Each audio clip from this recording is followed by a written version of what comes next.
Sir welcome back to our channel. Migraine क्या है, इसके बारे में बताइए।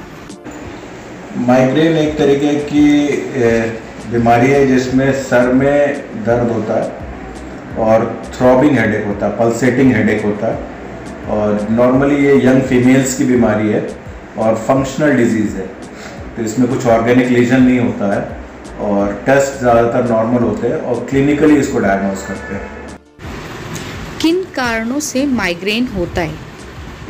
माइग्रेन बेसिकली एक तरीके का वस्कुलर हेडेक है जिसमें हार्मोनल इम्बैलेंस की वजह से या एंग्जाइटी की वजह से जो वेसल्स होते हैं ब्रेन के वो डायलेट होते हैं और उसकी वजह से थ्रॉबिंग हेडेक होता है। माइग्रेन के सिम्टम्स क्या क्या हैं? माइग्रेन के सिम्टम्स हेडेक है, थ्रॉबिंग हेडेक, पल्सेटिंग हेडेक, जिसको हम कहते हैं लपकन सा होता है सर पे, और आइज़ में भारीपन लगता है, हेडेक होता है। और नॉर्मली ये टेम्पोरल लोब में होता है, मतलब एक हाफ ऑफ द सर में होता है, एक तरफ का जो सर होता है वो भारी हो जाता है और लपकन सी होती है और साथ में वॉमिटिंग भी होती है, उल्टी। सर माइग्रेन का ट्रीटमेंट क्या है? माइग्रेन का ट्रीटमेंट दो तरीके से, एक तो दवाइयों से है और दूसरा प्रिकॉशन होता है। जैसे कुछ चीज़ें होती हैं जिसको हम अवॉइड करने के लिए बोलते हैं, जैसे ज़्यादा देर तक खाली पेट रहने से या ज़्यादा टेंशन करने से या ज़्यादा देर तक रात में जागने से, जागरण वगैरह में, या फिर दवाइयाँ छोड़ देने से, इनसे माइग्रेन प्रेसिपिटेट हो जाता है। सर क्या योगा करके माइग्रेन को कंट्रोल किया जा सकता है? योगा एज सच तो कोई माइग्रेन में नहीं करते हैं, बट हाँ ध्यान लगाने से या आपको अपने आप को स्ट्रेस फ्री रखने से आपका माइग्रेन का एपिसोड कम होगा। अब आप स्ट्रेस फ्री योगा करके भी हो सकते हैं, स्ट्रेस फ्री आप किसी और तरीके से भी हो सकते हैं, गार्डनिंग करके या दोस्तों के साथ बात करके भी आप स्ट्रेस फ्री हो सकते हैं। सर माइग्रेन होने पर किस तरीके की प्रॉब्लम्स को फेस करना पड़ता है? माइग्रेन में नॉर्मली जैसे मैंने बताया, सर में दर्द होता है और उल्टियाँ का मन करता है, इसके अलावा चक्कर भी आ सकते हैं और घबराहट भी हो सकती है। सर जिन लोगों को माइग्रेन है उन्हें किस तरीके की डाइट फॉलो करनी चाहिए? एज सच कोई खाने का प्रिकॉशन नहीं होता है, बट माइग्रेन में खाली पेट नहीं रहना चाहिए। अगर आप बहुत ज़्यादा देर तक खाली पेट रहेंगे, जैसे नॉर्मली लेडीज़ जब वर्त करती हैं, तो उससे माइग्रेन प्रेसिपिटेट हो जाता है। सर माइग्रेन नॉर्मल हेडेक से किस तरीके से अलग है?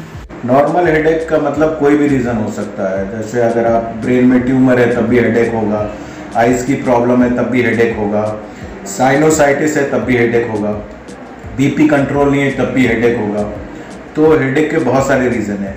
माइग्रेन जो है वो मिमिक करता है क्लस्टर हेडेक को या टेंशन हेडेक को। नॉर्मल आदमी जब कभी टेंशन कर लेता है तो उसके सर में दर्द होता है, अगर वैसे ही दर्द बगैर टेंशन किए हुए तो वो माइग्रेन का दर्द है। माइग्रेन का दर्द नॉर्मली सेमी हेमिस्फीयर में होता है, मतलब एक साइड में होता है, वैसे दोनों में भी हो सकता है। और वो उसके साथ बहुत क्लासिकल सिम्टम्स होता है कि उसके साथ वॉमिटिंग होता है और थ्रॉबिंग होता है, और नॉर्मली यंग फीमेल्स की डिजीज़ है ये। सर माइग्रेन होने पर कोई होम रेमेडीज़ जो हम ले सकते हो? होम रेमेडीज़ के लिए तो मैं यही कहूँगा कि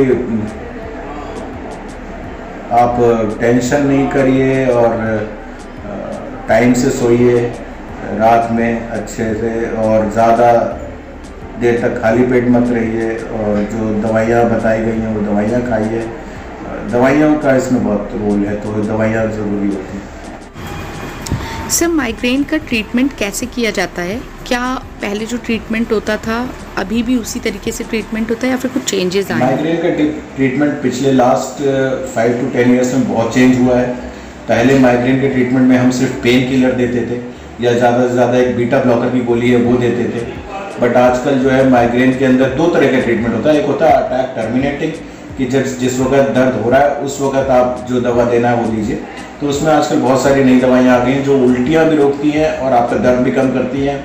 वो उनके साइड इफ़ेक्ट्स भी बहुत कम है। जैसे पहले लोग डिस्प्रिन च्यू करते थे, डिस्प्रिन खाते थे, तो आजकल जो दवाइयाँ आई हैं उनसे ना गैस बनती है, उल्टी भी कम हो जाती है, वो है अटैक टर्मिनेटिंग। दूसरी दो दवाइयाँ जो आई हैं आजकल नई है, न्यूअर ड्रग्स हैं जो अटैक प्रिवेंटिंग हैं, जो आप खाते रहेंगे तो आपको माइग्रेन का अटैक होगा ही नहीं, बट वो कम से कम 2 महीने तक खाना पड़ता है और 6 महीने तक भी खिलाते हैं। उसके लिए आपको अपने फिजिशियन से बात करनी पड़ेगी। सर जैसे हेडेक होने के बहुत सारे रीजंस होते हैं, तो कैसे पता चलेगा कि ये माइग्रेन का ही पेन है?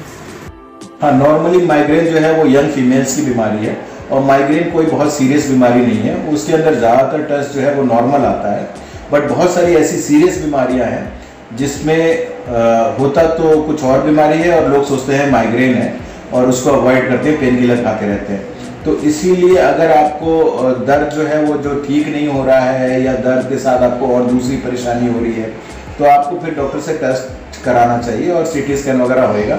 जैसे कई बारी ब्रेन ट्यूमर होता है या कई बारी अनकंट्रोल्ड ब्लड प्रेशर होता है या कई बारी आईज की कुछ प्रॉब्लम होती है, साइनोसाइटिस होता है जिसका दर्द माइग्रेन के जैसा ही होता है। तो उसके लिए आपको एक बार डॉक्टर से ज़रूर से सलाह कर लेनी चाहिए कि आप जिस चीज़ का दर्द है वो माइग्रेन ही है या कोई दूसरी बीमारी है।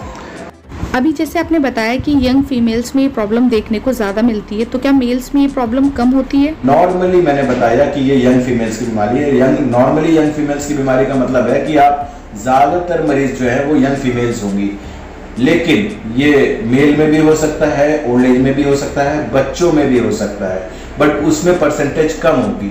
जैसे 10 लोगों को माइग्रेन है तो उसमें 8 आपको यंग फीमेल्स ही मिलेंगी और 2 लोग होंगे ऐसे जिसमें आपको सारे बाकी दूसरे एज ग्रुप के लोग मिलेंगे। So thank you. I hope guys हमारी वीडियो आपको पसंद आई हो, और अगर आपको ये वीडियो अच्छी लगी तो इस वीडियो को कर लीजिए लाइक, मेरे चैनल को कर लीजिए सब्सक्राइब, बेल आइकन को कर लीजिए प्रेस, वीडियो को ज्यादा से ज्यादा शेयर करिए। मिलती हूँ नेक्स्ट वीडियो में, तब तक के लिए बाय बाय।